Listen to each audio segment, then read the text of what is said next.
Right, we're going to look at a few more word problems. We're going to look in your book. This is page 174. Okay, it says find the slope-intercept equation that represents the graph. So if we look at our graph, we're focusing right here. This is our B. So our B is 20. And then we need our slope. We go up and we go over. So we go up 30 and we go over from 0 to 5. So we go over 5. So our M is going to be 30 over 5, which is going to be a slope of 6.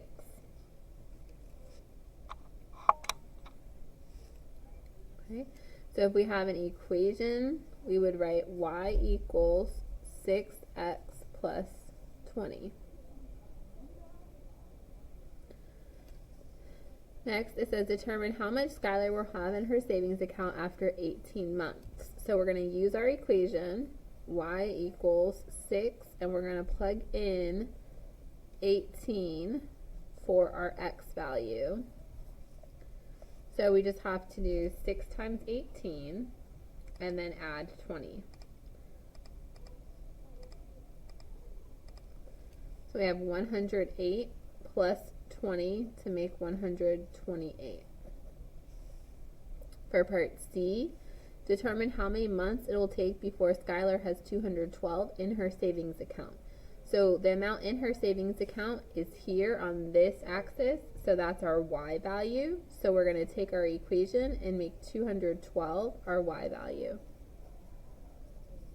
To solve this, we're going to subtract 20 from both sides. We're going to and then we have to divide by 6 on both sides. So 192 divided by 6, we get 32. So in this case, it's 32 months.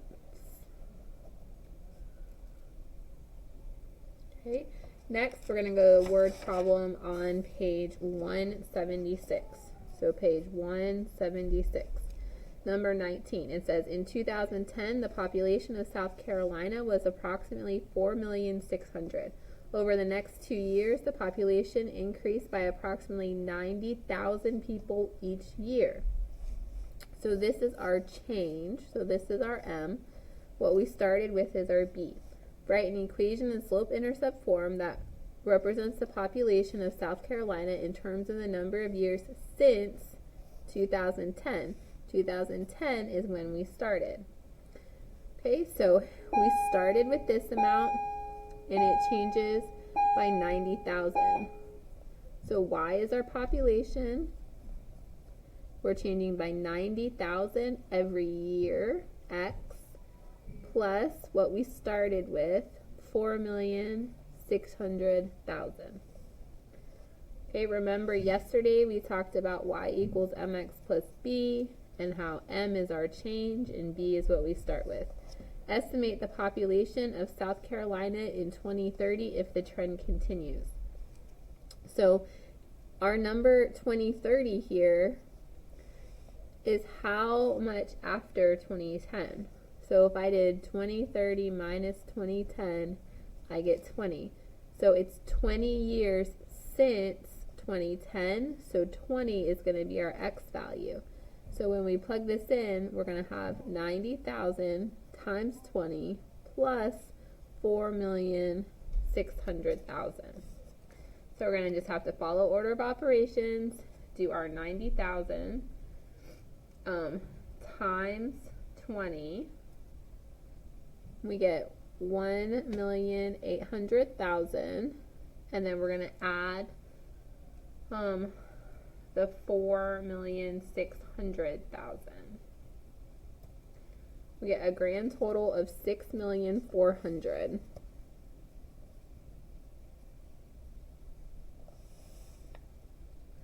Okay, number 20. One New York City taxi company charges an initial fee of 50 cents, charges an initial fee plus 50 cents for each minute of the ride. Tammy was in the taxi for 15 minutes. The total cost was $10.50. Let X represent the number of minutes and Y represent the total cost. Identify the slope and one ordered pair from the given information. So we're going to use our space down here. Let's talk about slope first. Slope is the change. So in this question, it changes 50 cents each minute. So we're going to say 50 cents is our change. Excuse me. One ordered pair from the given information. So an ordered pair is telling us an X value and a Y value. It says X is the number of minutes. So we want the minutes, and Y is the cost. So in this problem, it told us she was in the taxi for 15 minutes, and it cost her a total of $10.50. So this is our ordered pair. 15 minutes, $10.50 for the cost. Part B, find the equation of the line that fits this information. So part B, we have y equals mx plus b. Our y value is $10.50. Our slope is 0.5 or 0.50. Our x value is 15. And our b we don't know. So we have to figure that out. So we're going to have to do 0.5 times 15 gives me 7.5. And then we're going to have to subtract 7.5 from each side. When I subtract 7.5 from each side, I get 3 equals b. So when I write my equation, I fill in my slope and my y-intercept.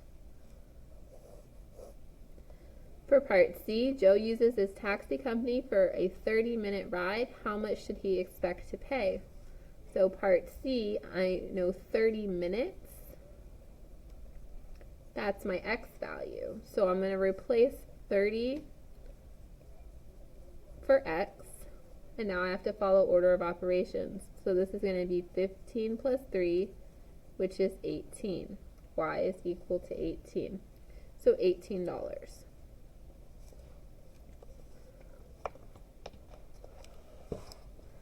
Okay, number 21 says Luke drained his $20 fish tank at 2 different times. He measured the amount of water left in the tank. He graphed the information on the graph shown below. Find the slope-intercept equation that represents the number of gallons left in the fish tank since he began draining it. So we can look at our graph here. Our y-intercept is 20, so that's our b value. And we can calculate our slope from the graph. So we go down and over. So how much should we go down? Well, from 14 to 11 is 3. We went down 3. And then how much should we go over? We went over from 4 to 6, and that's 2. So when we calculate our slope, down 3 over 2. So our equation is going to be negative 3 halves x plus 20. Use your equation to determine how much water will be left in the tank after 10 minutes. So we have to decide, is x or y the minutes? If we look at our graph, minutes is on the x-axis, so we're going to replace the x with a 10. So y equals negative 3 halves times 10 plus 20. And we're just going to follow order of operations and plug that into our calculator. Real quick, we're going to look at our fraction key.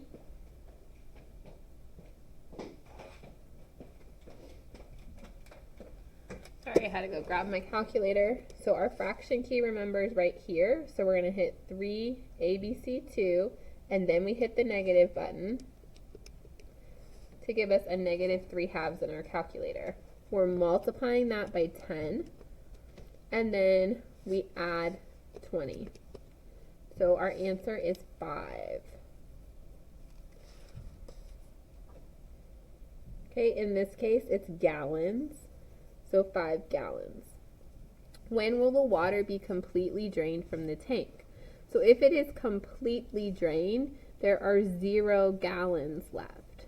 Gallons is on the y-axis, so that means y is going to be 0. So I go back to my equation. I make y 0. And now I have to solve. I'm going to subtract 20. And now I have to divide both sides by negative 3 halves. Okay, again, you can use your calculator for that. So I've got negative 20. I'm dividing by negative 3/2, and I hit equals. So 13 1/3.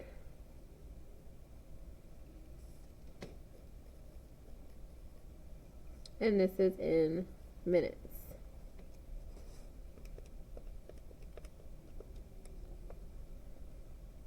Okay, so we can write 13 1/3. We could write 13.3. However we want to write that.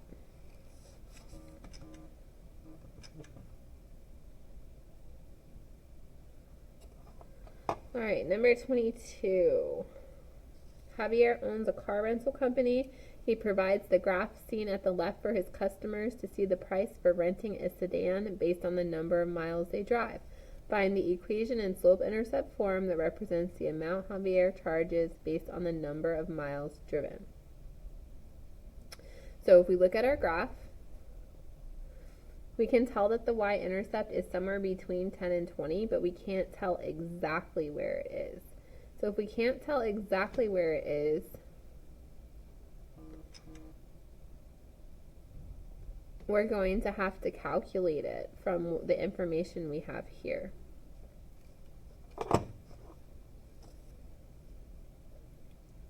Oh wait, we can tell exactly where it is. Sorry about that. They gave us this point, 0, 12.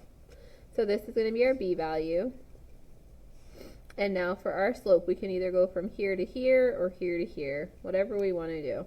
Okay, if we pick from here to here, how much should we go up? We went up from 32 to 47. That's up 15. And then how much should we go over? From 40 to 70, we went over 30.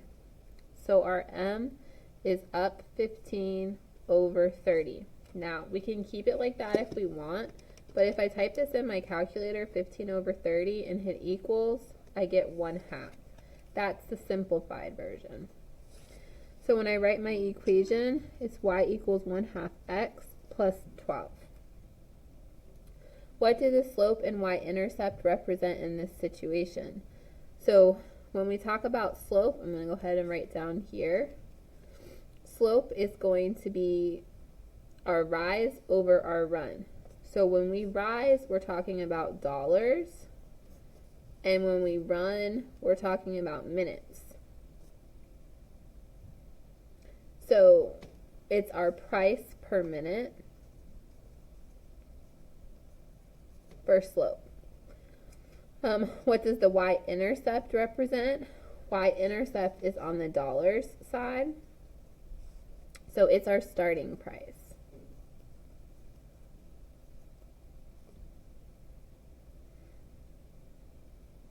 Okay, so that's like your base price, what you pay before you even leave. C, determine the amount a customer will have to pay if she rents a sedan and drives it 120 miles. So miles was on the x-axis, so I'm going to take my equation and I'm going to plug in the 120 for the x. So I've got 1/2 of 120, which is 60. 60 plus 12 makes 72, so this is going to be $72. And then for part D, Janelle rented a sedan from Javier. When she returned it, her bill was $38.50, so that's dollars, so that goes in for Y. $38.50 is equal to 1/2 x plus 12, and then we have to take our steps to solve. So we're subtracting 12 from each side, so we've got $26.50 is equal to 1/2 x. And then we're dividing both sides by 1/2.